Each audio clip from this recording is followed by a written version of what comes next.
один. Знову приємно працювати із нашим партнером АТР в Україні. Це дуже особливі програми, які ми будемо для вас доводити кожного тижня. І, звісно, ми проводимо їх з важким серцем, знаючи, що український народ все одно ще в осаді, але при цьому ми раді, знаючи про те, наскільки вони сильними стали, і ми дивуємося тому, наскільки вони системно проявляють свою силу духу. Сьогоднішній наш особливий гость або гостя – це Любов Максимович, голова громадської організації «Жіночі перспективи», активна діячка, яка виступає за підтримку жіночих прав та розвиток підприємництва. Вітаємо вас, пані Любове, приємно вас бачити. Доброго дня, і мені дуже приємно сьогодні поспілкуватися з вами. Дякую за запрошення, і я дуже радо поспілкуюся.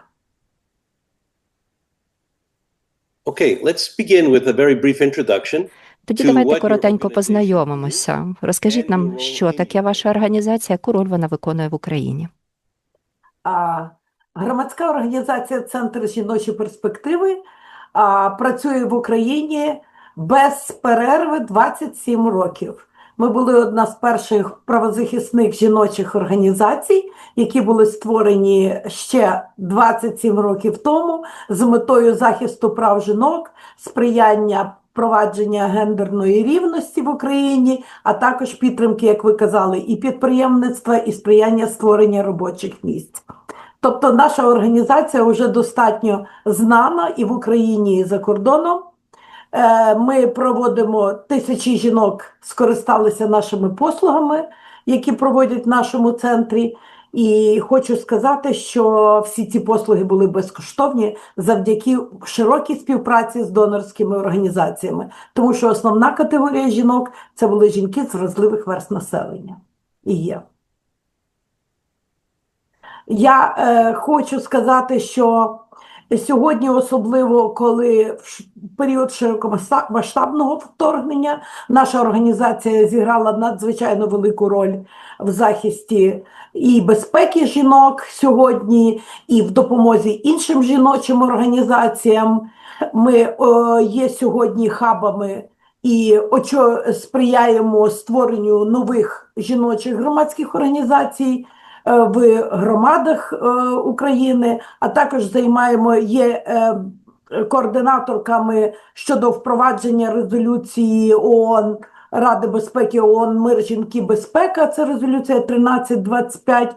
Ми дуже активно в цьому напрямку працюємо і об'єднуємо громадські і державні структури в тому, щоб напрацьовувати певні напрямки дій в цьому напрямку, і беремо активну участь щодо і в діяльності сьогодні гуманітарної політики, не тільки захисту прав, але ще й підтримуємо гуманітарну політику сьогодні в Україні.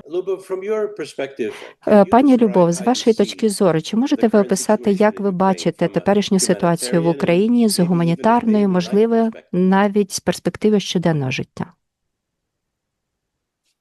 Я думаю, що на сьогоднішній день надзвичайно важливо продовжити гуманітарну підтримку в Україні, і не тільки в східних регіонах України, але і в західних, де я фактично представляю їх, тому що проблема гуманітарної підтримки не є тільки на Сході, але і на Заході, і в центральній частині України, з моєї точки зору, необхідна гуманітарна підтримка.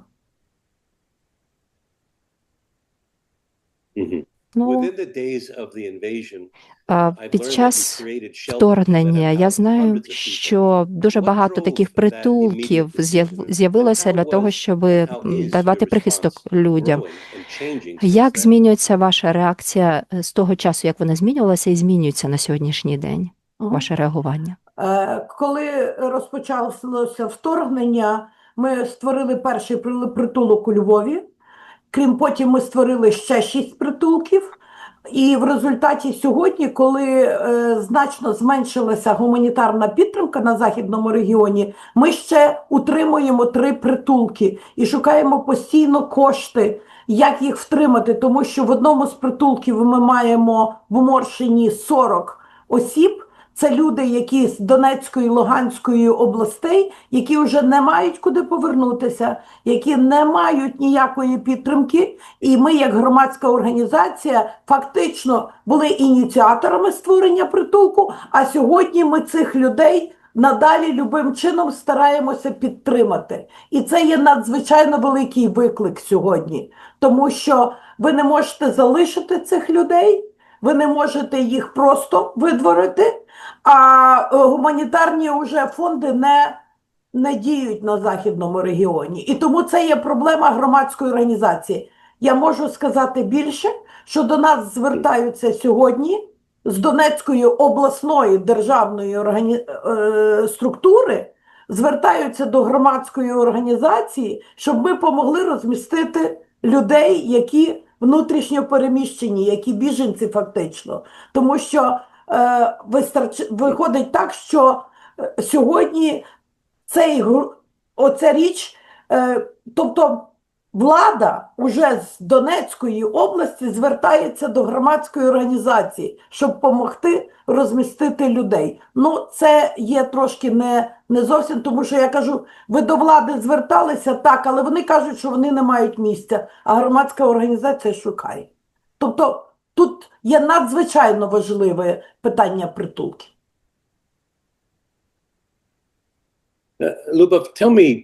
Пані Любов, якщо ви можете, скажіть нам, поясніть, будь ласка, нашій аудиторії, що відбувається у цих притулках, що саме ви надаєте таким людям, скільки у вас дітей, жінок, батьків, більше нам розкажіть про це.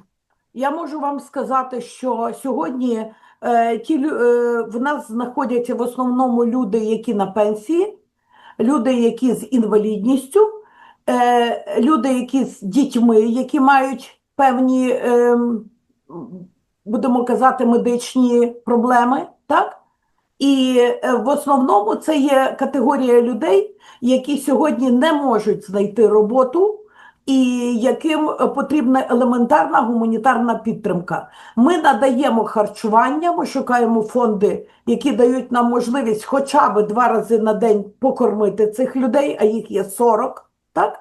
І ми надаємо психологічну підтримку для них, ми надаємо можливості доступу до медичної підтримки, і ми по мірі можливостей стараємося задовольнити їхні ургентні, нагальні питання. Це правові можуть бути або інші.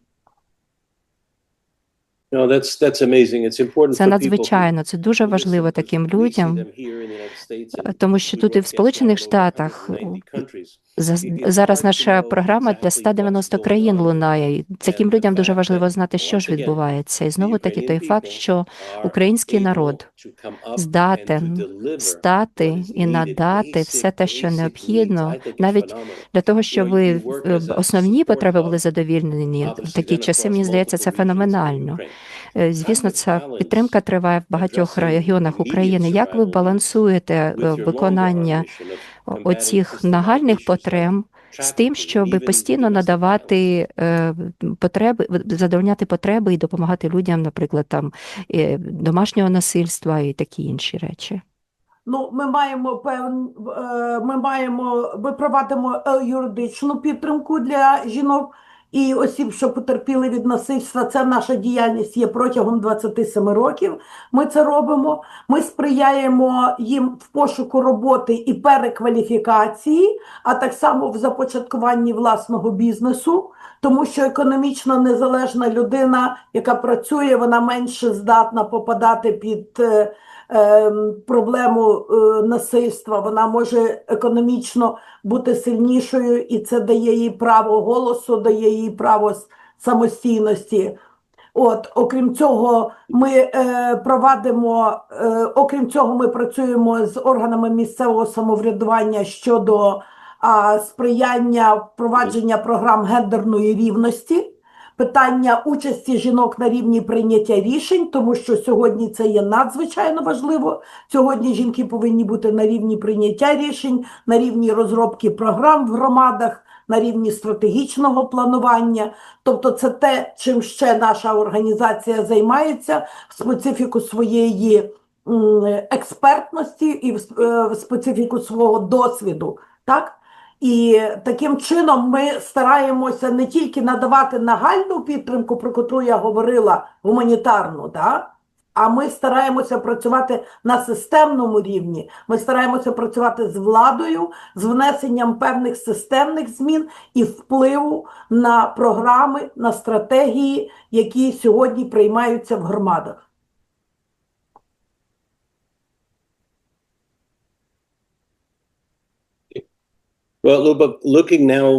Любове, зараз дивлячись далі,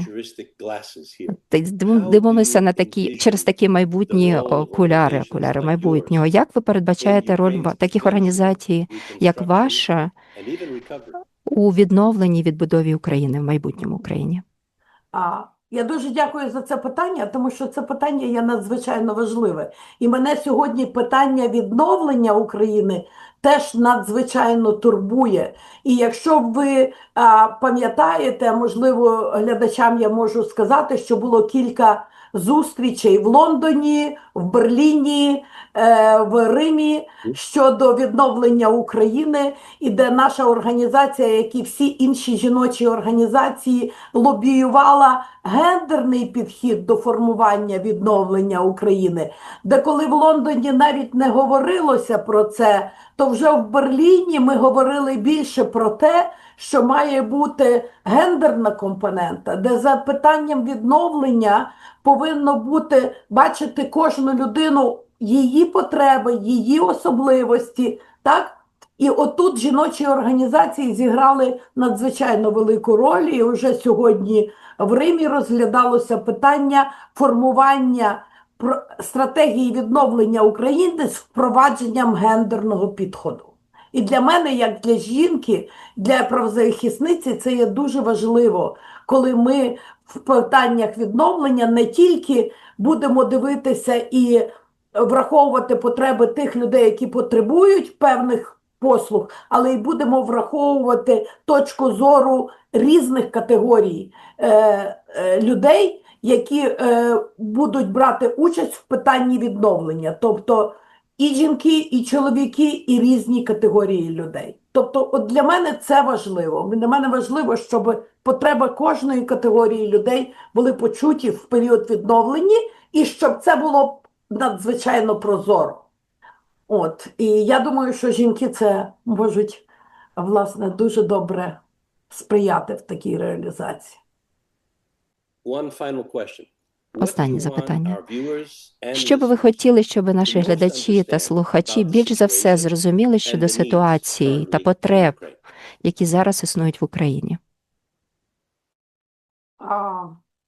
Ви знаєте, по-перше, я хочу подякувати всім глядачам і учасникам за те, що вони підтримують нас, за те, що вони розуміють, що відбувається в Україні, за те, що вони побачили, наскільки ми є свободолюбиві і наскільки ми боремося за свою незалежність, за незалежність нашої нації. І це є надзвичайно важливо, тому що питання народності і нації – це є різні речі. В нас є українська нація, ми є відкриті, ми є працездатні, і ми хочемо жити в цивілізованій країні. І ми платимо сьогодні надзвичайно велику ціну за незалежність не тільки України, але й за незалежність в світі. Тому я хочу сказати, що, можливо, мова не йде про гроші, мова йде про підтримку, про солідарність і розуміння того, що сьогодні світ, в обличчі України ми бачимо боротьбу між незалежністю і тоталітарним режимом. Я не боюся це сказати, тому що на третій день війни я виступала на такому великому онлайн-нараді, де я сказала, невже вони хочуть вбити 40 мільйонів людей? Я не вірила в це. І сьогодні я бачу, що це дійсно, і що йде мова на знищення. І те, що відбувається сьогодні в Україні, це може статися в будь-якій країні світу. Тому підтримуйте нас, ваш голос нам важливий, ваша підтримка для нас важлива. А ми, повірте, ми виборемо свою незалежність. Thank you very much, Luba. Дуже дякуємо вам, You're Любов. welcome.